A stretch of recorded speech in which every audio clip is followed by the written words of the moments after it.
Shalom, bienvenidos a un nuevo estudio de nuestra comunidad Benei Adonolam, kijilatba.cl. En esta oportunidad vamos a estar estudiando sobre el bullying en el judaísmo, o el judaísmo y el bullying.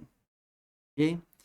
No vamos a hablar, ¿cierto?, sobre el bullying que existe en el judaísmo, sino qué es lo que nos dice el judaísmo sobre el bullying. Y vamos a hacer una pequeña reseña para ello de qué es el bullying. ¿Qué antecedentes hay sobre esto? ¿Cuáles son las conductas que aplican, cierto, al conocido bullying? Este es un tema, cierto, que atañe mucho a los niños, jóvenes. Yo creo que se repite incluso más adelante, cierto, los trabajos. eh, pero todo parte quizás desde los más pequeños. Los más pequeños. Ahora, ¿la Torá nos tiene algo que decir sobre esto? Claro que sí. Y la ley judía, la halajá, ¿cierto? Tiene algo que decir también. Entonces lo que vamos a ver, ¿cierto? Es en qué consiste el bullying, qué es lo que nos dice la Torá, qué nos esclarece al respecto de esto, la gravedad de la situación. Yeshua también menciona un poco este tema. Y finalmente, ¿cierto? Qué se debe hacer y qué no se debe hacer dentro de nuestro comportamiento para ayudar también a que esto no ocurra. ¿Ok? Así que partamos por la primera parte, que es hablar del bullying en sí.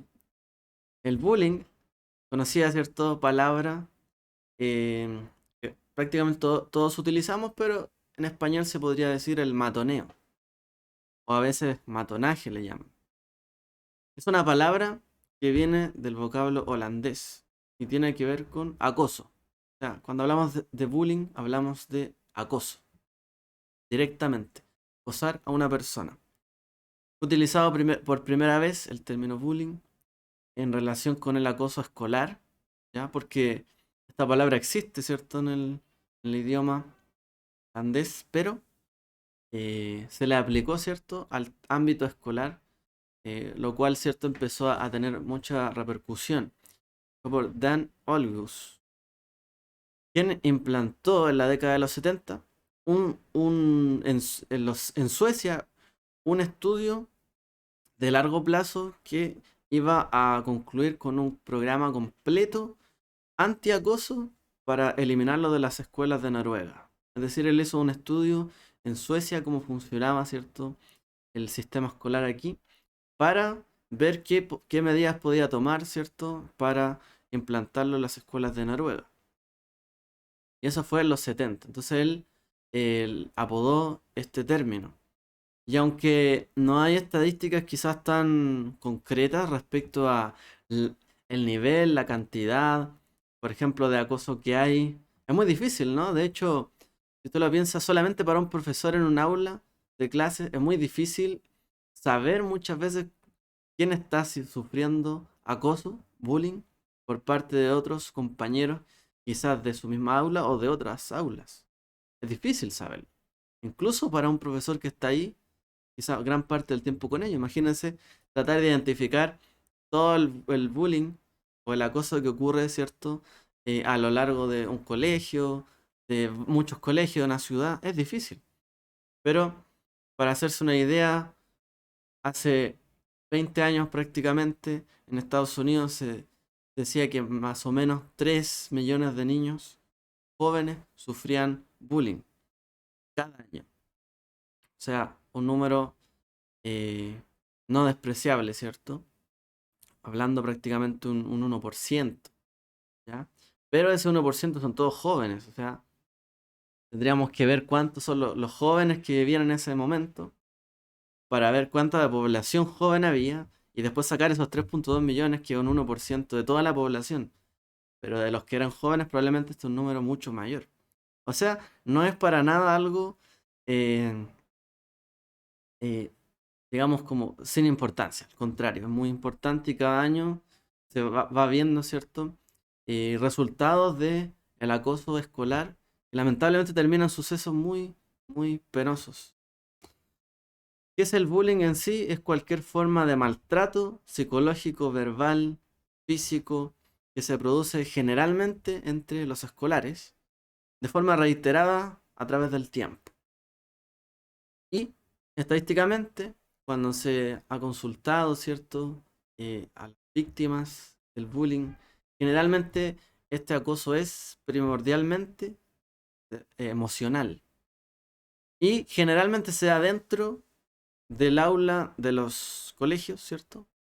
Y también en los patios de los colegios, de los centros escolares. Ese es el lugar donde se ocurre esto, sea en las aulas o en los patios. El objetivo del que tiene esta práctica, ¿cierto?, del matoneo, es intimidar, apocar, reducir, someter, aplanar, amedrentar, consumir emocional e intelectualmente a su víctima, ¿cierto?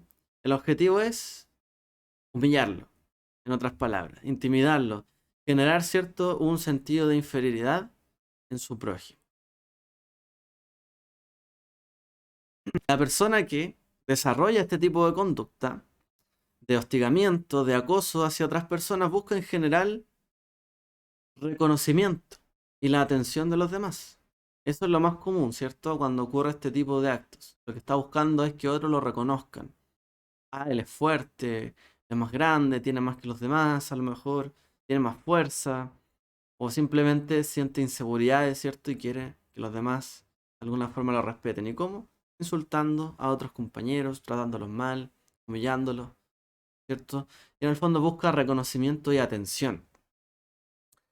Entonces, hay varios tipos de matoneo, ¿ya?, o de bullying, que podríamos dividirlos, por ejemplo, en el matoneo físico, son los empujones, las patadas, agresiones, lanzando ciertos objetos. Y tiene que ver, ¿cierto?, con lastimar físicamente a la otra persona.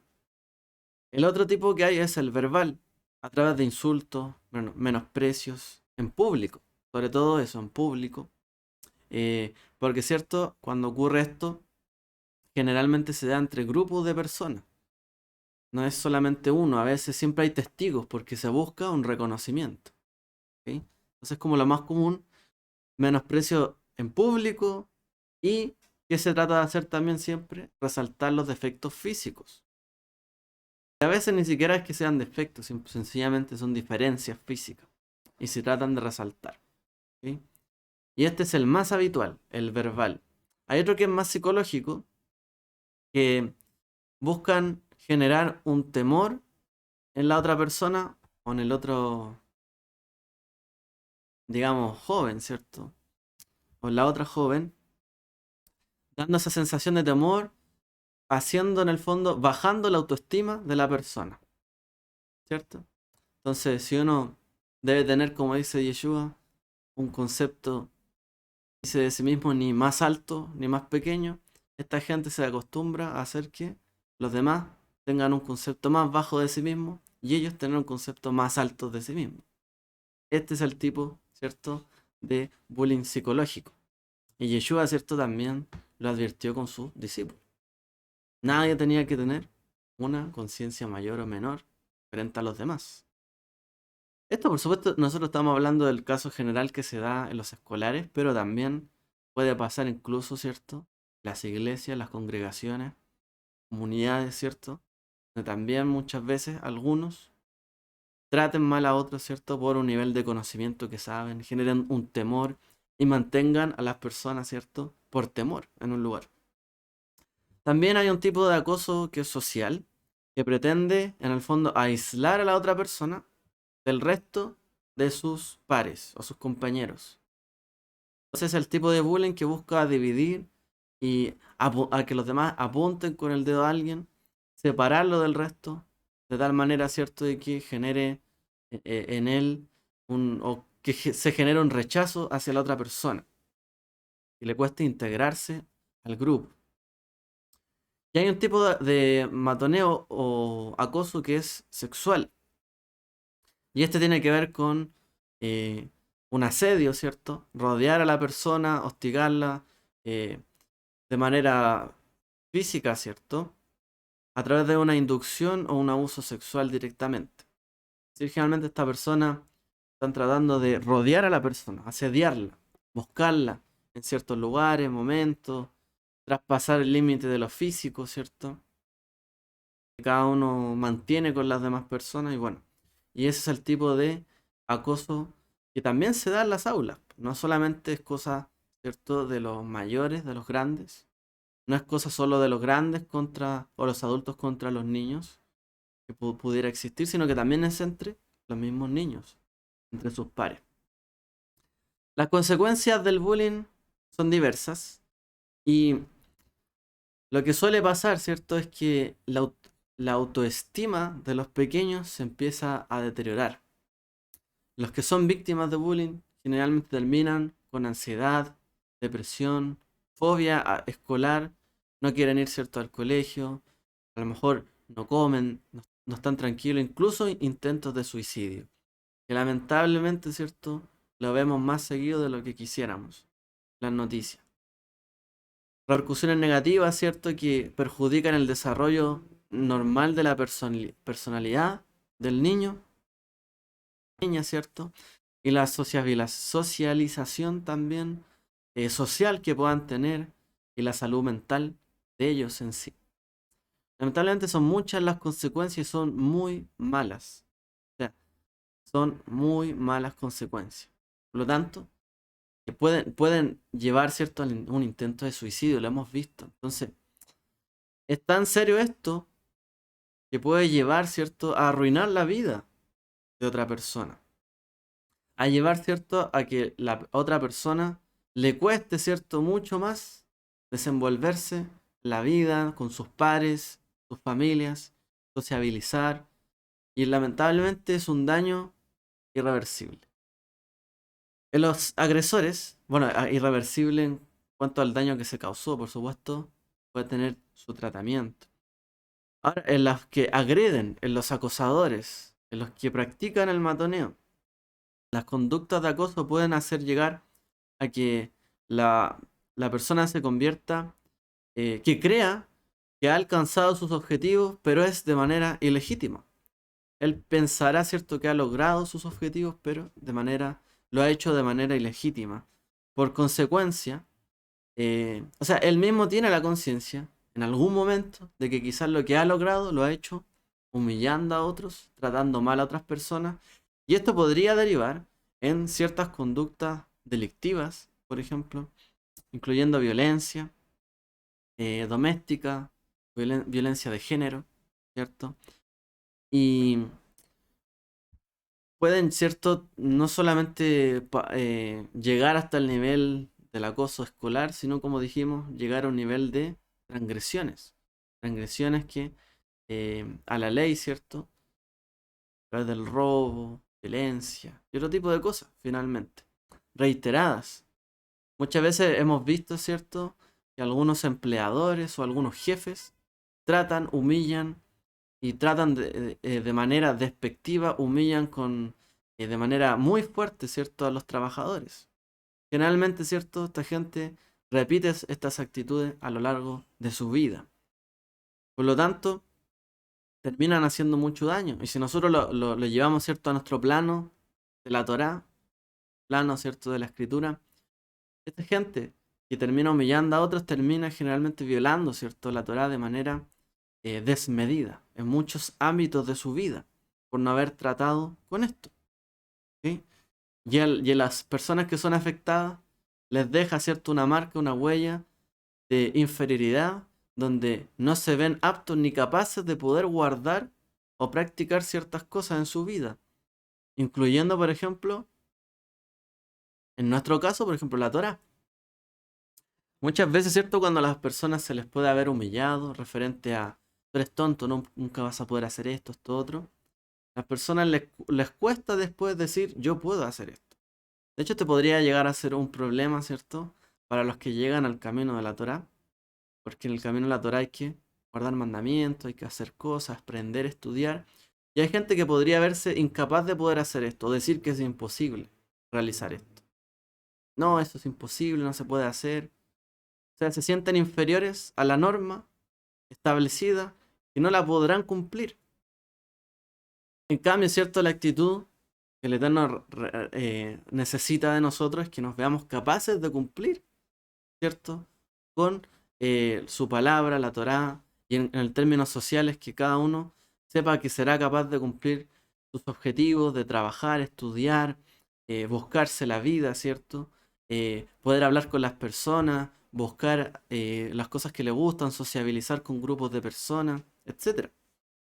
O sea, realmente esto puede, eh, este acoso, ¿cierto?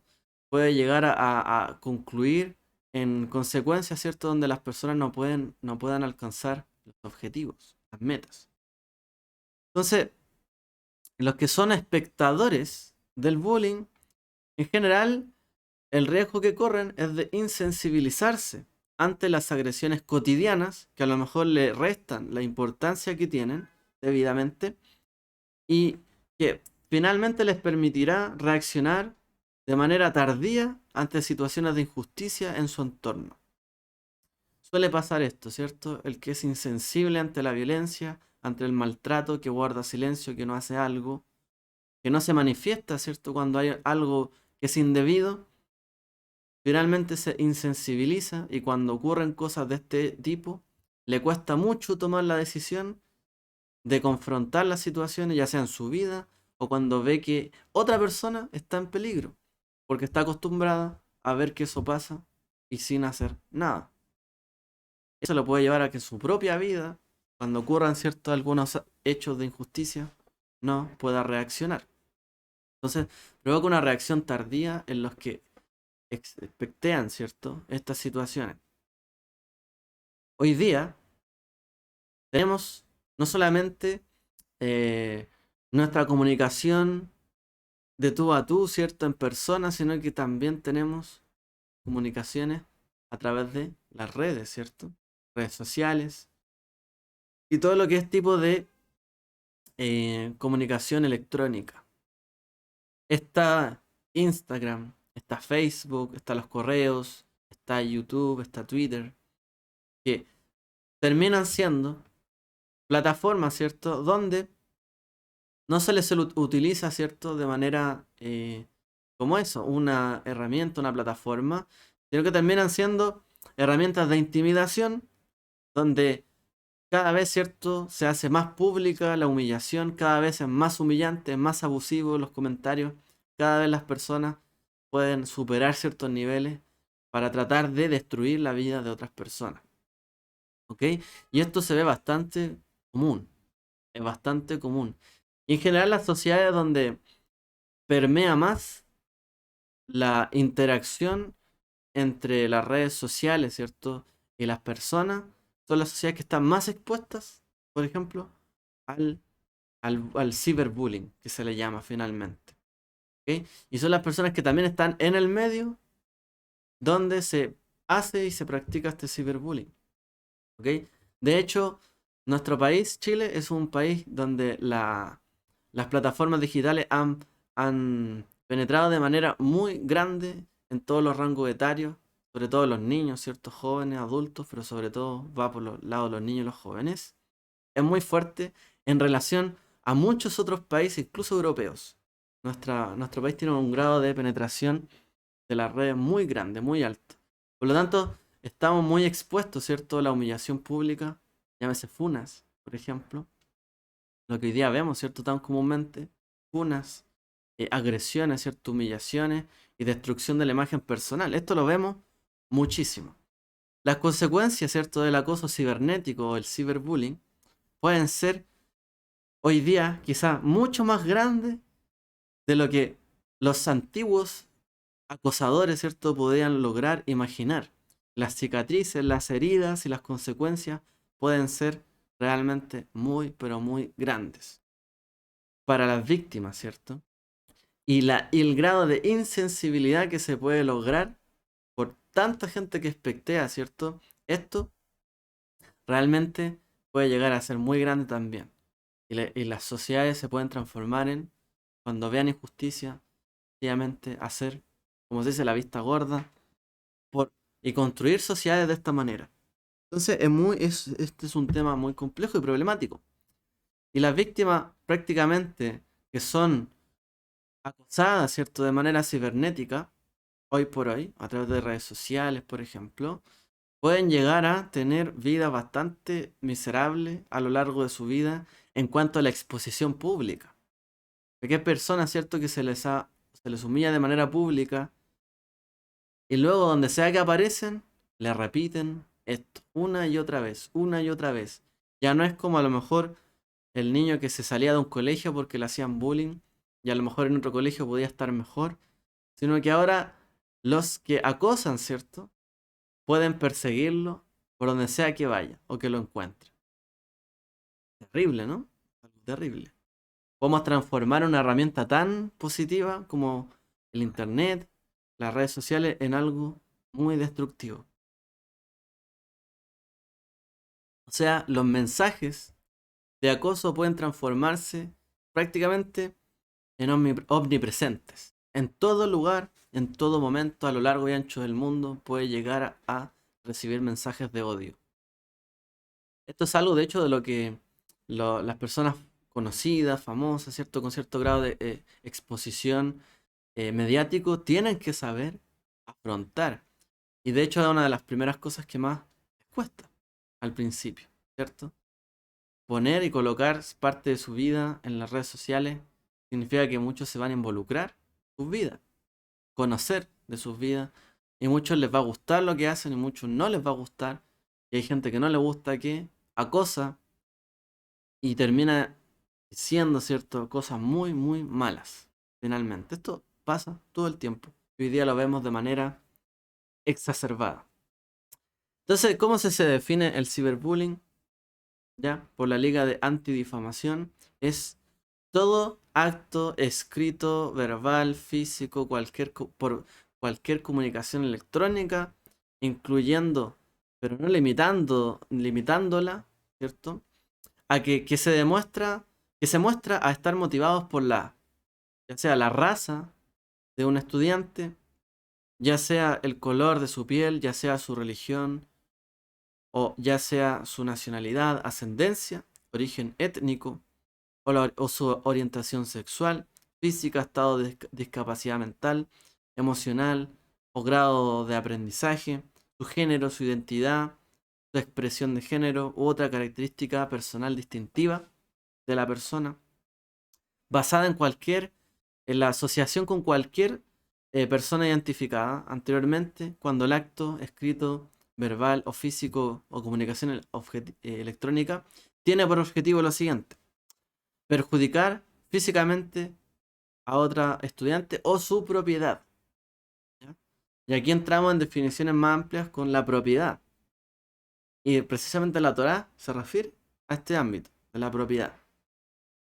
Entonces, se le llama hacer ciberacoso en el fondo a cualquiera que quiera perjudicar físicamente, ¿cierto?, a alguien o a su propiedad, interferir sustancialmente las oportunidades educativas de un estudiante, llevándolo al plano escolar, ¿cierto? Y ser tan severa, persistente o dominante que cree un ambiente educativo intimidante y amenazante, o perturbar sustancialmente el funcionamiento normal y ordenado de una escuela o colegio. ¿Y qué se entiende por comunicación electrónica? A través de un dispositivo electrónico, no limitado, pero incluyendo, ¿cierto? Un teléfono puede ser, un computador, eh, mail, mensajería, lo que sea. WhatsApp puede ser mensaje, blogs, texto, fotos, lo que sea, juegos en línea, sitios web, etcétera. Ahora, con esto hemos planteado, ¿cierto?, nuestra primera parte, que es el bullying, el acoso. En términos, ¿cierto?, como hoy día se estudia, se conoce, ¿cierto?, en medio de la sociedad. Que ni siquiera tenemos que entrar, ¿cierto?, a hablar del ámbito, digamos, de fe, religioso, de leyes, de Torá, para darnos cuenta lo negativo que es esto. ¿Qué es lo que tendrá que decir la escritura al respecto? Nos centremos en nuestra segunda parte, hablar qué es lo que nos enseñan las escrituras sobre esto. El bullying, acoso o matoneo es, por supuesto, totalmente opuesto a cualquier ideología o manera de pensar de la escritura, de la Torá o del judaísmo, ¿cierto? O de nosotros como seguidores de Yeshua. Porque comenzando por el principio de que cada ser humano, como dice la Torá en el libro de Génesis, fue creado Betselem Elohim, a la imagen y semejanza de Dios. El acoso a otra persona podría ser equivalente a ¿qué cosa? Acosar e intimidar a Dios, o a la imagen de Dios. Si todos los seres ciertos fueron creados a imagen y semejanza de Dios, acosar a otra persona, intimidarla, herirla, provocar, ¿cierto?, humillación sobre ella es equivalente a intimidar, a acosar y a maltratar, ¿cierto?, la imagen de Dios. O sea, ¿cómo se llama? Anular, ¿cierto?, la dignidad humana. En otras palabras, que la dignidad humana la da el hecho de que somos todos iguales, ¿cierto? Y para nosotros como creyentes, todos somos iguales, creados a imagen de Dios. Por lo tanto, todos merecen respeto y nadie, ¿cierto?, merece ser humillado, porque nadie se atrevería a humillar a Dios, ¿cierto? Por lo menos en sus cabales. Otra de las herramientas que posee, ¿cierto?, el judaísmo para considerar el acoso como una medida antiética es que se basa, ¿cierto?, en la base primordial que está en la Torá, ¿cierto? Uno de los grandes mandamientos donde dice: Ve'afta lereaja kamoja. Amarás a tu prójimo como a ti mismo. Lo cual nos quiere enseñar que nuestros comportamientos, nuestras actitudes deben estar, sí o sí, en el fondo, eh, supeditadas, ¿cierto?, bajo los conceptos o los atributos de la bondad, la decencia, el amor, la interacción armoniosa con las demás personas, y no optar por comportamientos como el acoso, la intimidación, la humillación a otros.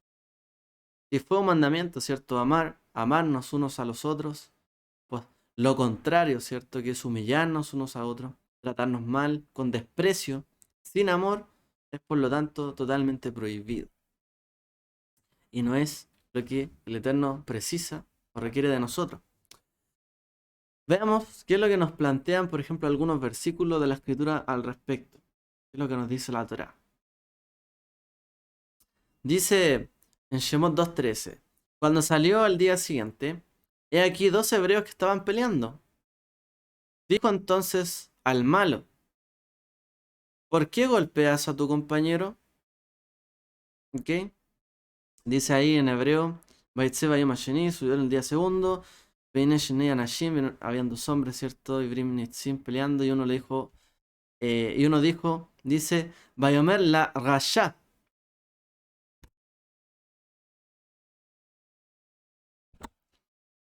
Perdón, dice Vayomer la Rasha. Lama reja. Dice, entonces le dijo al malvado, al Rasha, al malo: ¿por qué golpeas a tu compañero? Dice que estaban dos peleando. Y le dice, uno, ¿cierto? ¿Por qué golpeas a tu compañero? Habla, ¿cierto?, el caso de Moisés.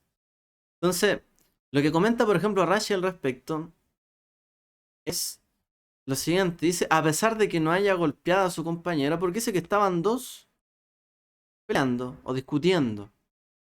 Pero, ¿quién sabe quién golpeó al otro? No, no dice exactamente quién lo golpeó, pero dice que, aún así, aún a pesar de que nadie golpea a su compañero, llega a golpearlo, se le llama Rasha, dice malo o malvado. Simplemente por levantarle la mano, dice Rashi. Rashi dice que ni siquiera o sea, ni siquiera es necesario golpear a otra persona para que la Torá ya lo llame malvado, malo, una persona mala, porque le levanta la mano a su prójimo. ¿Ok? Por eso ahí pregunta, Lámata aquí reja, ¿por qué golpeas a tu compañero? ¿Por qué levantas la mano? En realidad está diciendo, ahí es lo que dice Rashi. Porque es lo que está tratando de argumentar Rashi, ¿cierto? ¿Por qué levantas tu mano contra él? ¿Sí? Aún sin llegar a golpearlo. dice y argumenta él. Y aún así la Torá le llama a una persona mala.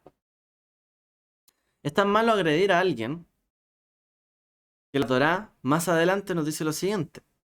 ¿Cuándo? Shemot capítulo 21, el mismo libro, ¿cierto? Dice, cuando riñeren hombres y el uno hiriere al otro con piedra o con el puño y este no muriere, pero cayera en cama.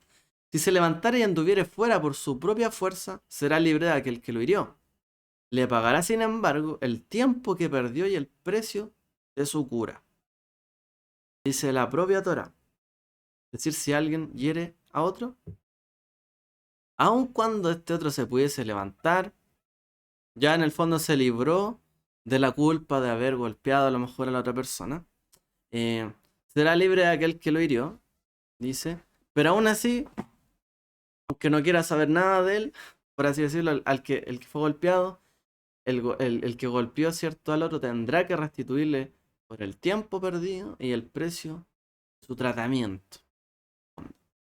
Shemot 21:26 también dice, si alguno hiriere el ojo de su siervo o el ojo de su sierva, extranjeros, y lo dañase, le dejará ir libre a causa de su ojo. Dice. O sea, si dentro de la Torá se permitió, ¿cierto?, tener servidumbre porque había personas que empobrecían. Y habían personas que a lo mejor perdieron todo, incluso su tierra, incluso su trabajo, y no tenían nada más que ofrecer que su propia, digamos, esfuerzo físico, su propia vida en servidumbre para poder tener un lugar, un techo y la servidumbre que se plantea en la Torá. Pero dice que si alguien hiriere, ¿cierto?, un ojo, golpeando, ¿cierto?, a uno de sus siervos, lo dejará ir libre a causa de su ojo. ¿Por qué? Porque tendrá que pagar, ¿cierto?, por el daño que le causó, su tratamiento.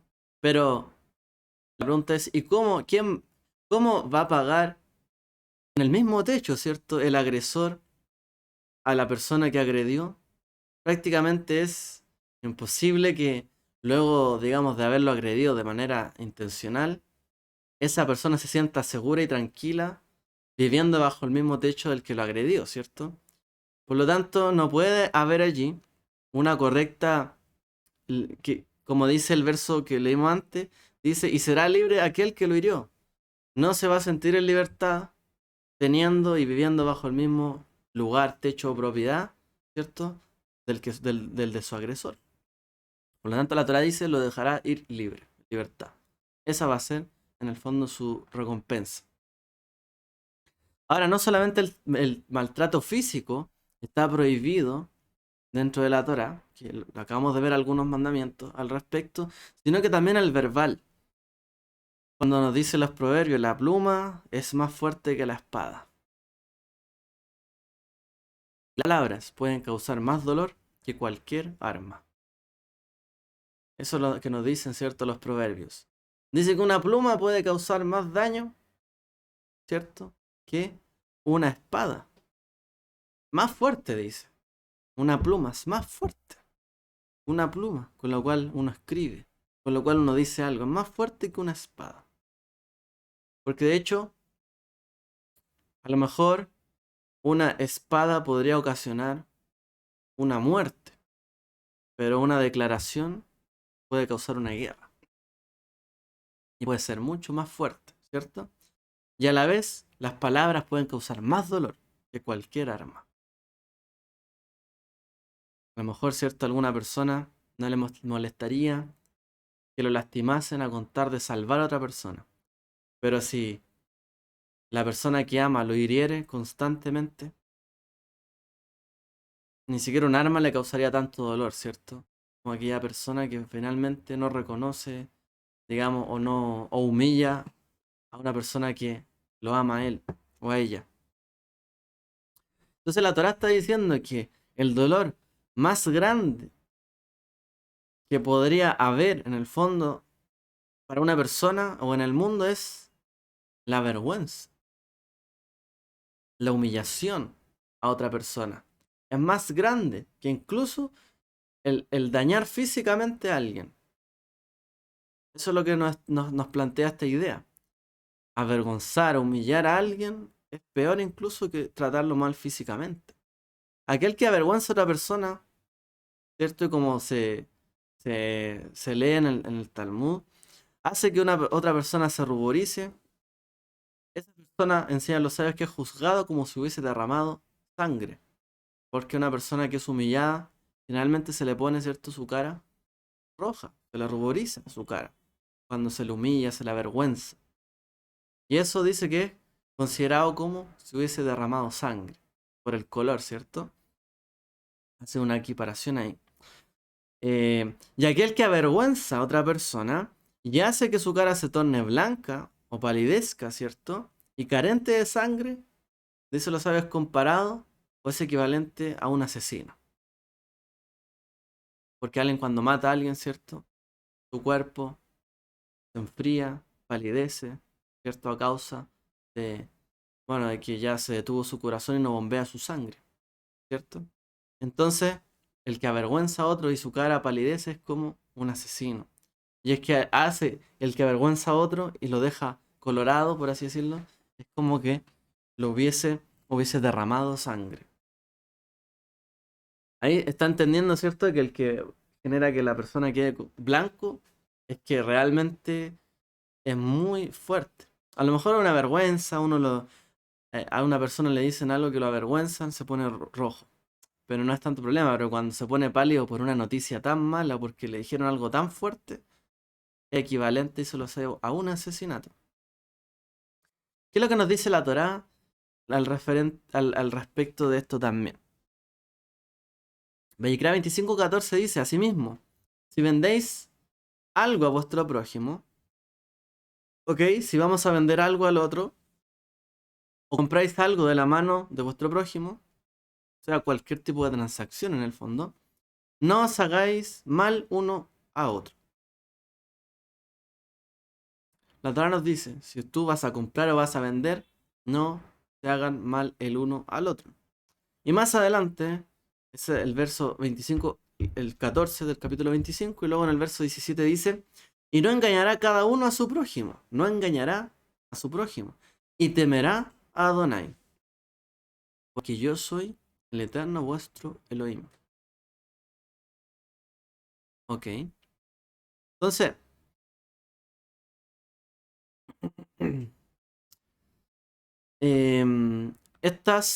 vamos a leer un versículo más para cerrar la idea. La Torá también dice: no hurtaréis, ni tampoco os engañaréis, ni mentiréis los unos a los otros. ¿Ok?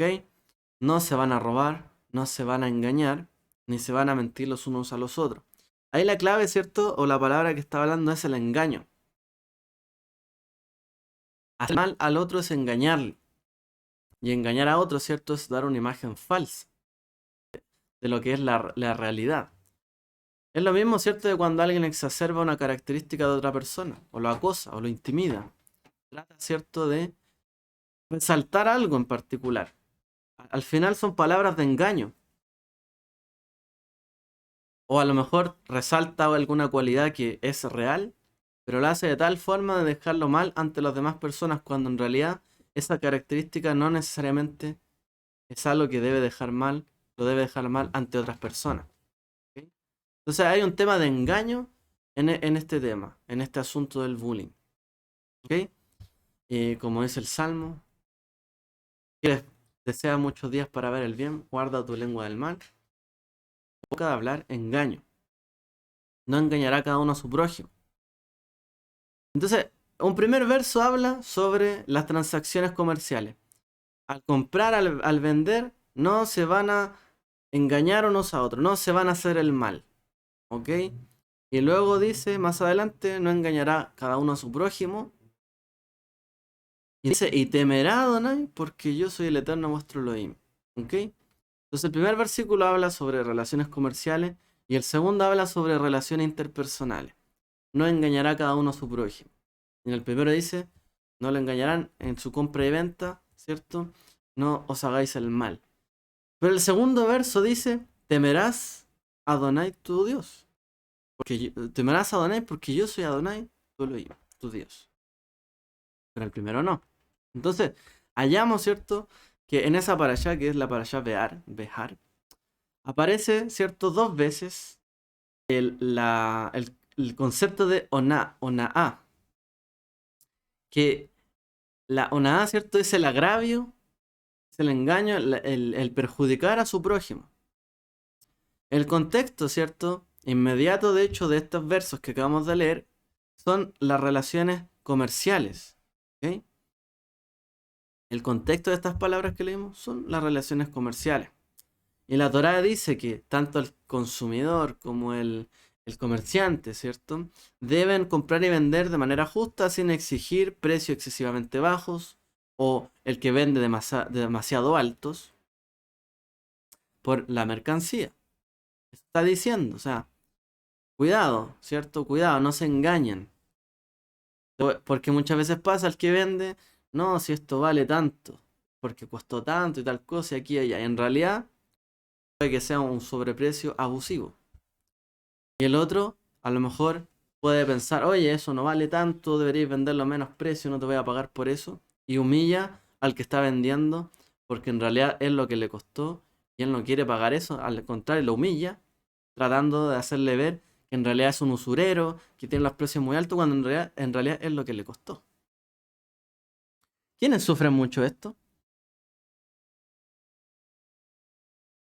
Hay, esto de vez en cuando aparece en los diarios. La otra vez leía cierto, bueno, algunos artículos. Y esto suele pasarle, por ejemplo, a los emprendedores, a las personas que están con sus negocios más nuevos.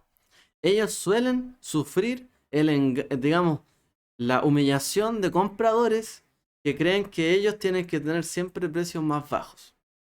Y que en el fondo siempre están vendiendo muy caro y que le bajan el precio. Por ejemplo, esto pasa, ¿cierto? Cuando las empresas tienen grandes volúmenes de compra, terminan oprimiendo, ¿cierto? A los pequeños, imponiéndole precio. No te voy a pagar más que esto pago. Y a lo mejor al pequeño no le costó mucho más que eso, pero este no está dispuesto a pagar más. Y resulta que tienen contratos muchas veces y no le queda de otra veces que vender lo que tiene al precio que el otro quiere. Y no al que verdaderamente le costó a él o lo necesita vender. Y muchas veces los pequeños, los emprendedores, los pequeños negocios terminan pasando y sufriendo esto. Humillación por ellos tratar de vender al precio que es justo y los humillan diciéndonos que tienen que vender a un menor precio. ¿Ok? También puede pasar al revés, ¿cierto? Que el precio esté muy alto y estén haciendo usura, ¿cierto? Y esto a veces pasa en quienes, los que tienen mayor poder y concentración, muchas veces eh, económica. A veces, ¿cierto? Por un tema de demanda de algún producto terminan subiendo excesivamente los precios. ¿Ok? Y esto también es un engaño en el fondo. Eh, Están en el fondo, o sea, no es en sí un engaño, si es que hay gente que está dispuesta a pagar eso, pero sí, eh, nunca el que está vendiendo algo a un precio excesivo le va a decir a la persona, oye, esto es excesivo, es demasiado. Me costó en realidad 10 veces menos y te lo estoy vendiendo a 20 veces más. Nunca va a decir eso, y eso es un engaño.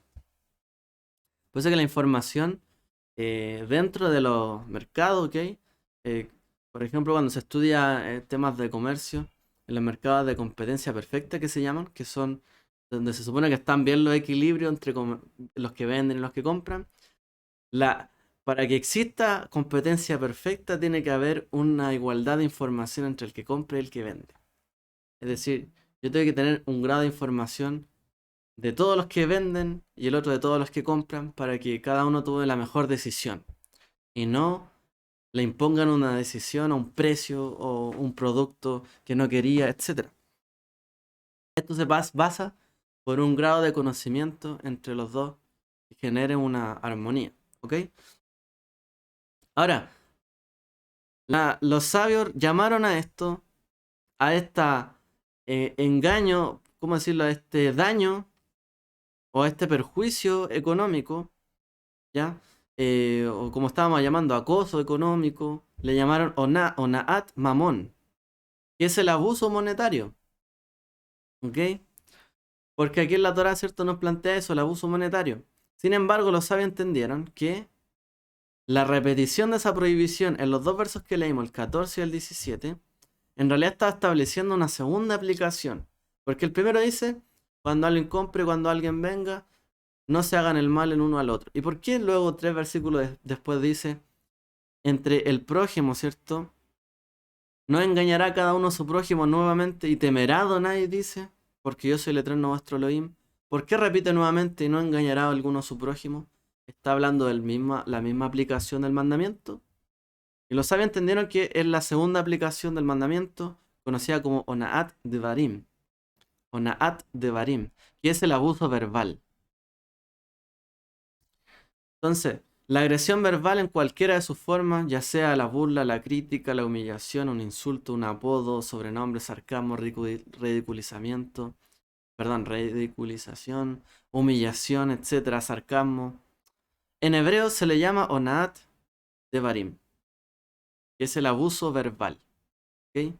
El abuso puede traducirse como abuso o herida, un daño, ¿cierto?, que se causa a través de las palabras.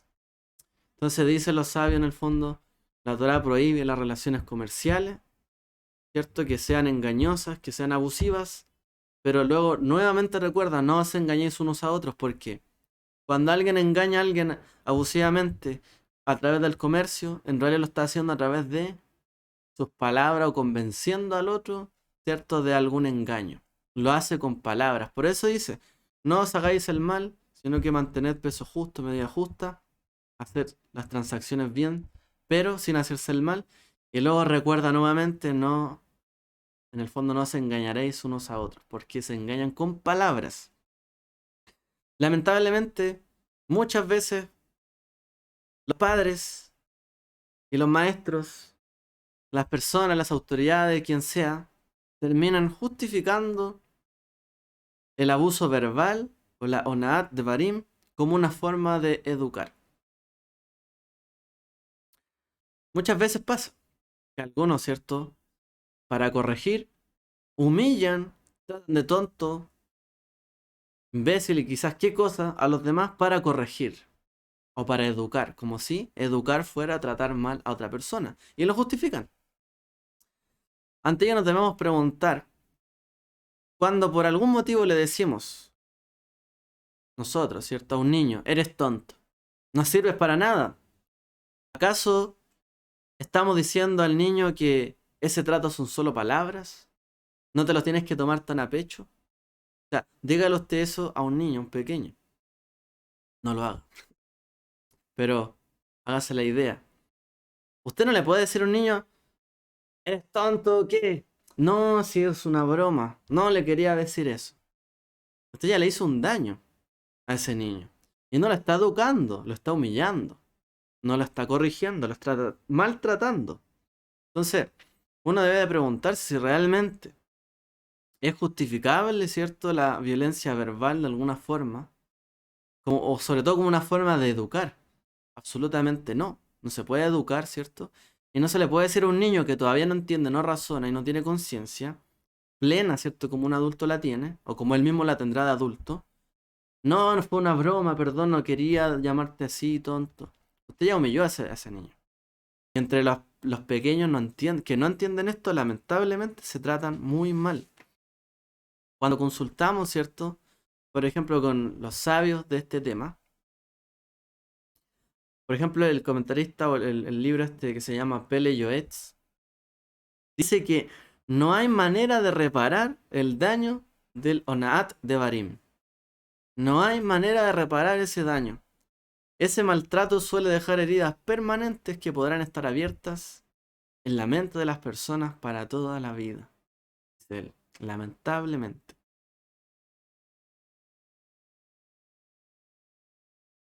Por ejemplo, nos dicen en el Talmud, la agresión verbal es peor que la agresión o opresión financiera. Porque el ataque verbal es directo hacia una persona y nunca hacia ni a través de su dinero. Los daños financieros, en cambio, pueden ser resarcidos, mientras que los ataques verbales no se pueden deshacer. ¿Cierto? A lo mejor usted tenía un dinero, le engañaron, le devolvieron el dinero, hasta ahí, ok. Pero si alguien le dijo algo tan fuerte, o tan duro, un maltrato, aunque la persona le diga perdón,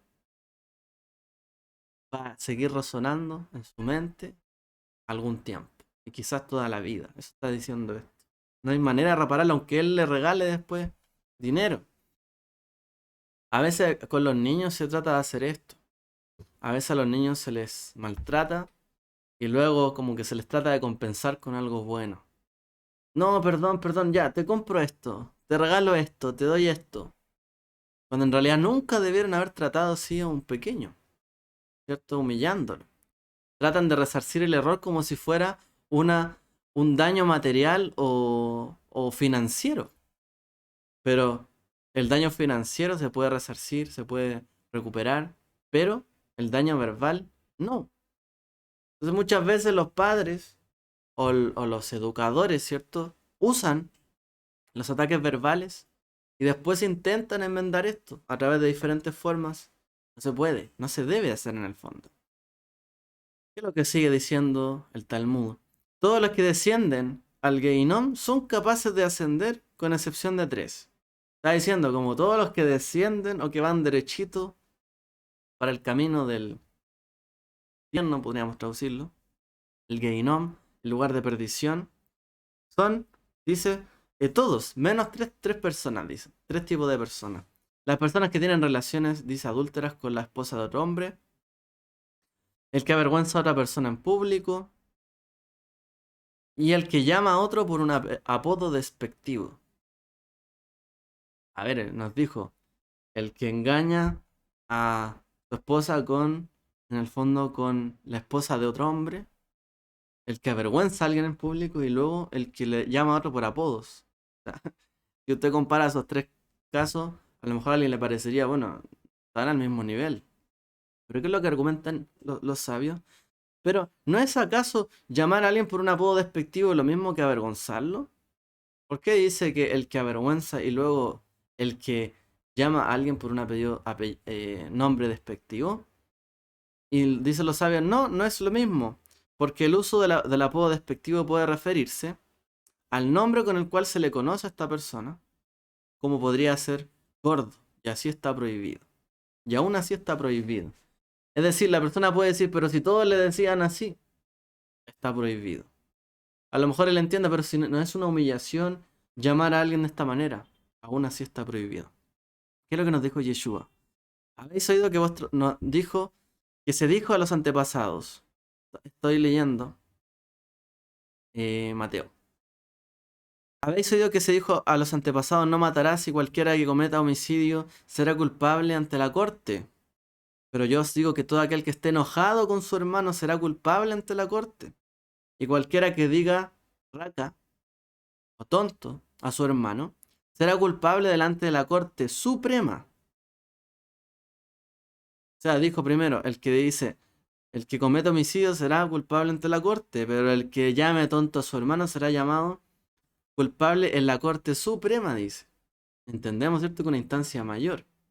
Y cualquiera que le diga idiota será reo del infierno de fuego. O sea, es peor todavía. Yeshua está sujetando la misma afirmación que los sabios. Es peor llamar tonto e incluso llamar a propósito. Él dice raca a su hermano. Y puede ser la misma afirmación que leíamos recién. Es decir, a él le dicen el tonto y también le llamo el tonto. Pero si le digo idiota porque de verdad lo estoy tratando mal, no solo te dicen tonto, eres idiota de verdad, por ejemplo. Ese dice es culpable del infierno. O del Geinom, dice Yeshua. Está haciendo la misma afirmación que hizo el Talmud en el fondo. Por tanto, o otros sabios de la época. Por tanto, si estás presentando tu ofrenda en el altar, allí te acuerdas que tu hermano tiene algo contra ti, deja tu ofrenda allí, delante del altar, ve, reconcíliate primero con tu hermano y entonces ven y presenta tu ofrenda. Reconcíliate pronto con tu adversario mientras vas con él por el camino, no sea que tu adversario te entregue al juez y el juez al alguacil y seas echado en la cárcel. En verdad te digo que no saldrás de allí hasta que hayas pagado el último centavo. O sea, Dios no va a dejar pasar a nadie, ¿cierto?, que maltrate y humille a otros. Hasta el último centavo dice que lo va a pagar. Estuvimos estudiando hace poquito, ¿no? La semana pasada el Salmo 1. Dichoso el que no anduvo en camino de pecadores ni se sentó en sillas de escarnecedores. ¿Cierto? Y aquí nuevamente, el que escarnece a su prójimo, el que lo humilla, es el malvado. El verdadero malvado. Y se acerca, y acerca del maltrato económico, ¿qué es lo que dice la Torá? No oprimirás al jornalero pobre o al menesteroso, ya sea tu hermano, tus prosélitos que están contigo o los extranjeros que habitan en tu tierra, dentro de tus ciudades. Incluso la Torá habla, ¿cierto?, sobre acosos sexuales, porque la Torá se refiere también a temas de sexualidad, matrimonio, relaciones prohibidas. En el fondo, todo lo que intente tentar estas situaciones de relaciones prohibidas podría ser visto como un acoso. O todo lo que atente a la santidad del cuerpo que hay que mantener también sería un grado de acoso. Como dice la escritura, yo soy el Eterno vuestro Elohim, no haréis ninguna práctica de la tierra de Egipto donde morasteis, ni obraréis conforme a la tierra de Canaán. No actuaréis conforme a sus costumbres, cumpliréis mis juicios, mis estatutos guardaréis, etc. Es decir, no imitarán sus conductas. Y habla también de sus conductas sexuales, por ejemplo. Entonces no harán, ¿cierto? O no tentarán sobre esas relaciones prohibidas. Y, por ejemplo, ¿qué pasa con el que es espectador de acoso o del abuso? ¿Qué es lo que dice la Torá? No sustraerás fraudulentamente el salario de tu prójimo, ni le extorsionarás. Típico del bullying escolar, que viene un matón a quitarle, ¿cierto?, el dinero a otro que a lo mejor tiene peor condición física o más pequeño en edad. Dice, no sustraerás fraudulentamente el salario de tu prójimo ni le extorsionarás. El salario del jornalero no ha de quedar en tu poder hasta mañana. Hasta la mañana no maldecirás al sordo, no pondrás tropiezo delante del ciego, sino que temerás a Adonai tu Dios, yo soy el Eterno. No hagáis injusticia en el juicio. No favorecerás al pobre cuando tiene la razón. Cuando no tiene razón. Ni compadecerás al poderoso. Con justicia juzgarás a tu prójimo. No andarás chismeando entre tu pueblo. No sea que, indiferente a la sangre de tu prójimo, es decir, cuando está en peligro, no seas indiferente a la sangre de tu prójimo, cuando él está en peligro. No seas indiferente ante la sangre de tu prójimo. Y recuerden que los sabios dijeron que el que humilla a otro y hace que se ruborice es como si hubiese en el fondo matado a alguien. Humillando. Aquí dice, no seas indiferente a la sangre de tu prójimo. Porque luego dice, luego no habla cuando está en peligro, continúa el siguiente versículo, yo soy el Eterno, no seas indiferente a la sangre de tu prójimo, yo soy el Eterno, no odiarás a tu hermano en tu corazón. No seas indiferente, lo conecta no con cuando esté en un peligro físico, sino que lo conecta al siguiente verso, no odiarás a tu hermano en su corazón. O sea, está diciendo, el que es indiferente cuando alguien está sufriendo un acoso, algún problema, algún peligro, si eres indiferente es como que odiaras a tu hermano en tu corazón. Y luego continúa diciendo, ciertamente reprenderás a tu prójimo para que no lleves pecado por su causa.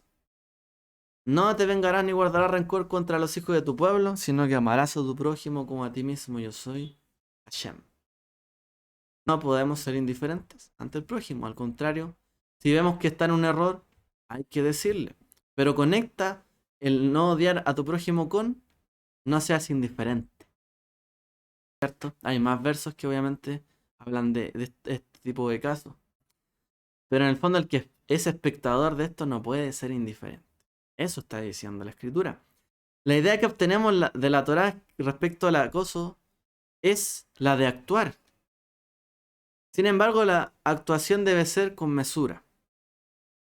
No con violencia, ni con venganza, ni con odio, ¿cierto? Ni actuando de manera despectiva, ¿cierto? O de tal manera de que mi respuesta ante alguien que humilla a otro es humillarlo a él.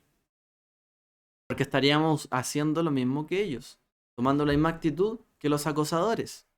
¿Y qué es lo que dice la Torá? Reprenderás a tu prójimo, ¿cierto? Dice, para que no lleves su pecado, pero dice, no te vengarás ni guardarás rencor. O sea, si vas a hacerlo, hazlo de tal manera que no generes odio, ni rencores, ni hacerlo por motivo de venganza. Está humillando a este. No puede ser que estés haciendo esto y le hago algo peor. No funciona, no arregla nada, empeora las cosas. Una de las cosas que debemos hacer es tratar que los acosadores no logren que perdamos la calma. Cuando nosotros somos testigos del abuso, cuando nuestros pequeños son testigos del abuso, lo mejor que se puede hacer es guardar la calma. Porque si perdemos la calma, ellos ganan, ellos obtienen lo que querían, que era desestabilizar emocionalmente a la otra persona. Como dice el Proverbio 12:16, todo el mundo se da cuenta cuando un tonto se siente mal, pero una persona sabia es capaz de ocultarlo. Dice, el que es sabio y guarda silencio en ese momento, para guardar la calma, dice, es capaz de ocultar, dice ahí, si se siente mal. A lo mejor lo están humillando, lo están tratando mal, están diciendo cosas ahí en su cara. Trata de mantener la cordura, tranquilo, trata de ocultarlo y no verse débil frente al que quiera agredirlo, por ejemplo. O no verse débil frente cuando está viendo que alguien agrede a otro. Porque a veces eso pasa cuando uno ve este tipo de acoso o de abusos. La gente se trae. Dice que el que es sabio lo oculta, aunque sea que le esté pasando. La intención debe procurar la corrección del comportamiento del acosador, no solo para beneficiar a la víctima, sino también para hacerle un favor al agresor. No guardar rencor contra el prójimo, dice. Especialmente si busca alejarlo de las malas compañías, porque la idea es que él salga de su error. Reprenderás a tu prójimo que está en su error. Como dice Félix, el hombre, la persona que no sigue el consejo de los malvados, que está en la senda de que no está en la senda de los pecadores, ni cultiva, dice, la compañía de los alborotadores, en esta versión. Si se trata de lo que deben hacer los padres de un acosador, ¿ya qué deben hacer los padres de un acosador? La Torá podría aplicar un concepto que aquí es el hijo contumaz y rebelde. El ben sorero moré, dice en hebreo. Cuando alguno tuviera un hijo contumaz y rebelde que no quisiera escuchar la voz de su padre o la voz de su madre, y que aunque le castiguen no le obedeciere, le tomarán su padre y su madre y le llevarán ante los ancianos de la ciudad, a la puerta del tribunal de su lugar, dirán a los ancianos de su ciudad, este hijo nuestro es contumaz y rebelde, no obedece a nuestra voz, es glotón, bebedor. Tiene que ser todo eso. Y todos los hombres de su ciudad le apedrearán hasta que muera. Así disparás el mal de en medio de ti, y todo Israel oirá y temerá. Ahora, ese castigo, que era de pena de muerte, no, no se permitía. ¿Cuál es el punto acá? Porque esto no rige, porque no hay tribunal, ¿cierto? No hay un templo en Israel. ¿Cuál es el punto? De hecho, dice la literatura judía que nunca se aplicó en realidad. Por lo menos nunca hubo un caso así. Pero lo que nosotros vemos acá es que, ¿qué tenía que hacer un padre cuando su hijo era contumaz y rebelde? ¿Pegarle? ¿Maltratarlo? No, no dice eso. Porque no está permitido agredir y golpear a los hijos. ¿Ok? Entonces los padres no podían golpearlo aunque fuera rebelde, contumaz, bebedor y comelón. Glotón. No podían maltratarlo. Dice, lo llevarán a los ancianos de la ciudad. ¿Para que lo reprendan también? A ver si hace caso. Si no, ahí tenía la consecuencia que podía escalar. Pero no se le permitía golpearlo, sino reprenderlo. Porque la Torá permite reprender al prójimo, no golpearlo. Sin embargo, la reprensión, el castigo, las medidas violentas autorizadas por la Torá tienen algún límite siempre. Por ejemplo, cuando dice la Torá, cuando hay una contienda entre dos o más personas y acudieran a un tribunal para que lo juzgue, y éste lo juzgare, y justificara al justo y condenar al culpable, el culpable fuera merecedor de ser azotado. Para corrección, el juez le hará echar al suelo y En su presencia le hará azotar con el número de azotes que correspondan según su delito. 40 azotes le podrán dar, más no excederá de ellos. No suceda que si se excediere y le dieren más azotes de estos, tu hermano se envilezca a tus ojos. Es decir, que le dieron un castigo más allá de lo que corresponde. Finalmente eso lo humillaría frente a todas las personas y terminaría viéndose la imagen de esa persona malo. En cambio, la idea, dice ahí, de una corrección, que ni siquiera habla de los padres en parte, sino que una corrección de un juez, ¿cierto? Cuando hay algún delito, es que si hay alguna corrección que aplicar, como un azote que se daba, ¿cierto? En los días en que fue esto escrito, no se excediere sobre la culpa. O sea, si se le condenó, no sé, pues, a un año de prisión, a 10 azotes se le den los 10 y el año, y no más que eso, porque si no, se, se vería como se le bueno, se pondría vil ante los ojos, ¿cierto? Sería vil ante los ojos de los demás, porque sería excesivamente dañado. ¿Ok? Ok. Vamos cerrando el tema porque ya estamos sobre la hora. Entonces el papel de los profesores, de los padres sobre el abuso y el maltrato sobre los hijos tiene que ser activo.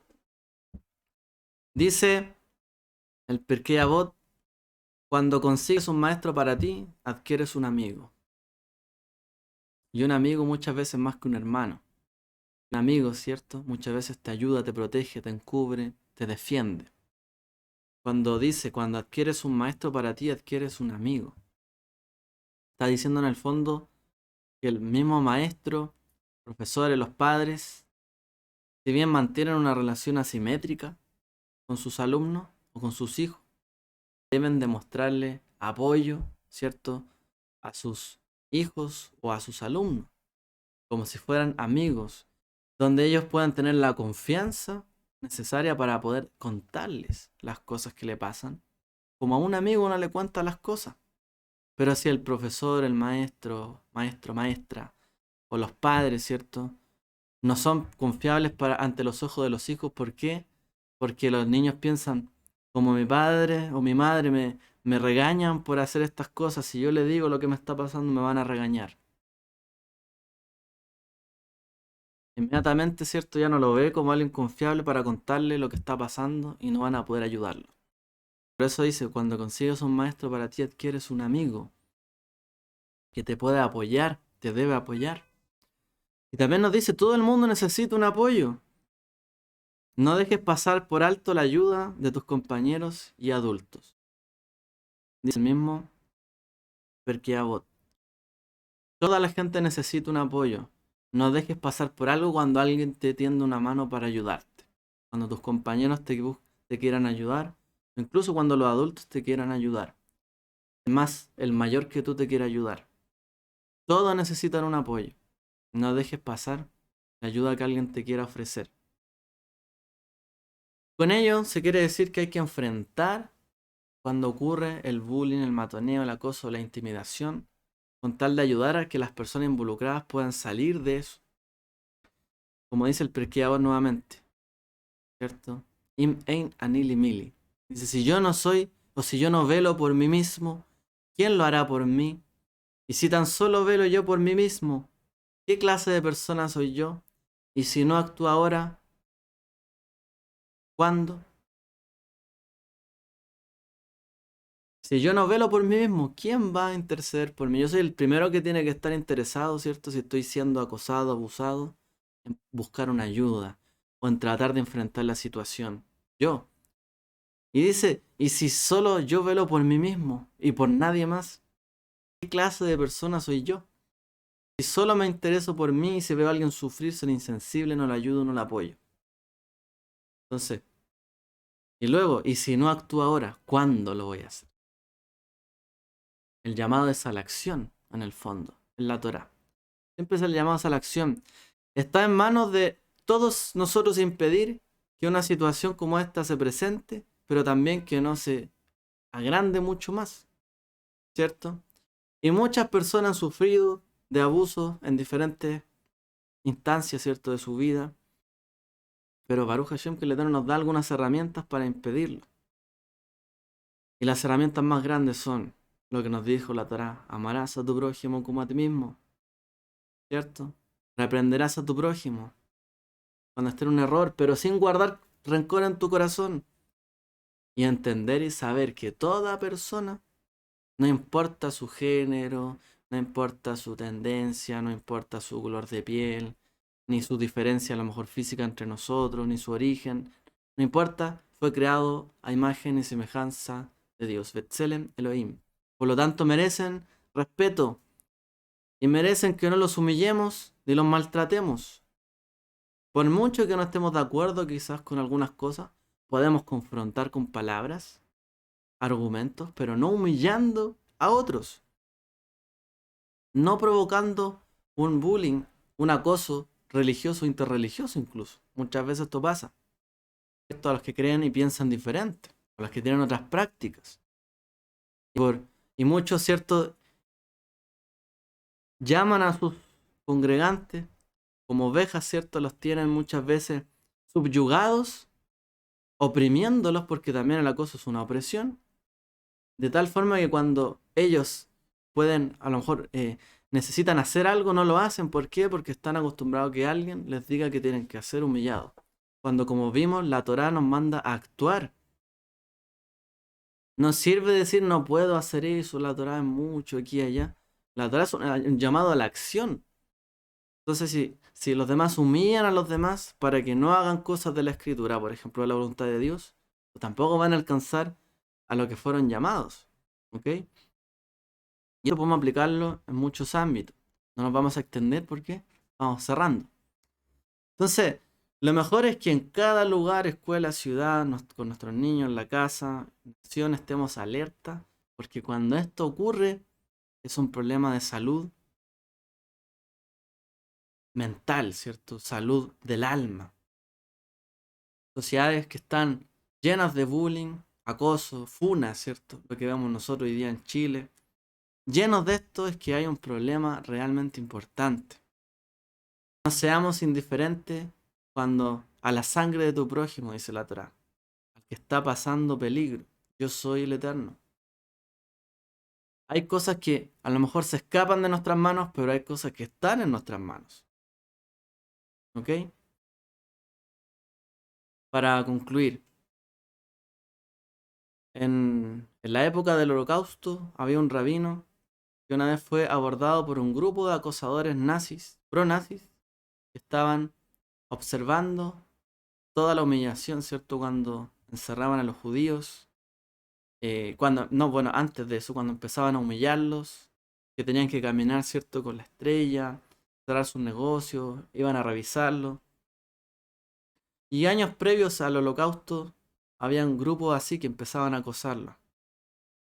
Uno de estos grupos de jóvenes o de adolescentes quería demostrarle a sus amigos los estúpidos que eran los judíos. Y él llevó y sostuvo un pájaro en su mano, en la palma de su mano, un pájaro pequeñito. Y le dijo al rabino: dime tú, rabino, ya que ustedes se supone que son tan sabios y tan santos, contéstame, si y puso el ave aquí, si el ave que estoy sosteniendo está vivo o está muerta. El rabino cuidadosamente se puso a pensar en su respuesta, lo que le iba a dar. Este grupo lo estaba acosando, probablemente si no contestaba, a lo mejor le iban a golpear, a lo mejor si contestaba igual, pero él quería pensar la respuesta y él dijo: bueno, si le digo que el pájaro está muerto, probablemente él ¿qué hará? Abrirá sus manos y el pájaro volará, para decirme que en realidad yo estoy equivocado y para decir que los judíos son tontos. Pero, y a lo mejor hasta se iban a poner más agresivos. ¿Por qué? Porque dirían: en verdad son tontos y tal cosa, y a lo mejor aumentaría la situación. Pero si contestaba que el pájaro estaba vivo, a lo mejor este muchacho, ¿qué es lo que iba a hacer? Aplastarlo hasta matarlo y después mostrar que estaba muerto, ¿cierto? Entonces él, ¿qué respondió finalmente? Y respondió de manera tranquila y suave: La respuesta, hijo, está en tus manos. La respuesta está en nuestras manos. Si tenemos que defender una situación, confrontarla, cuando veamos abuso, intimidación, la respuesta está en nuestras manos. Seremos cómplices de los que oprimen a otros, o si de verdad daremos la oportunidad y la libertad a las personas, muchas veces a veces teniendo que intervenir de manera positiva, activa en algunas situaciones. Seamos personas, ¿cierto?, con una visión un poco mayor, más amplia. Entendamos que la Torah está hecha no solo para interactuar nosotros con Dios, sino nosotros con nuestro prójimo.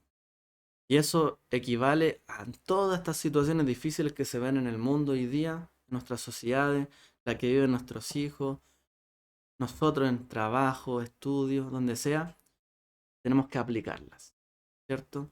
¿Para qué? Para que realmente mostremos la gracia, la sabiduría que hay en la Escritura, en la Torá, la cual hemos sido iluminados en nuestras vidas, la cual honramos a nuestro Padre, a nuestro Maestro Yeshua, al no llamar, ¿cierto?, tonto a otros, al no humillar a las personas, sino al contrario, al ser personas justas y misericordiosas y bondadosas. Dios nos ayude, nos fortalezca, nos dé un espíritu conforme al de Él, para que realmente podamos en todo esto, ¿cierto?, hacer lo correcto. Que Dios les bendiga a todos. Shabu Tov.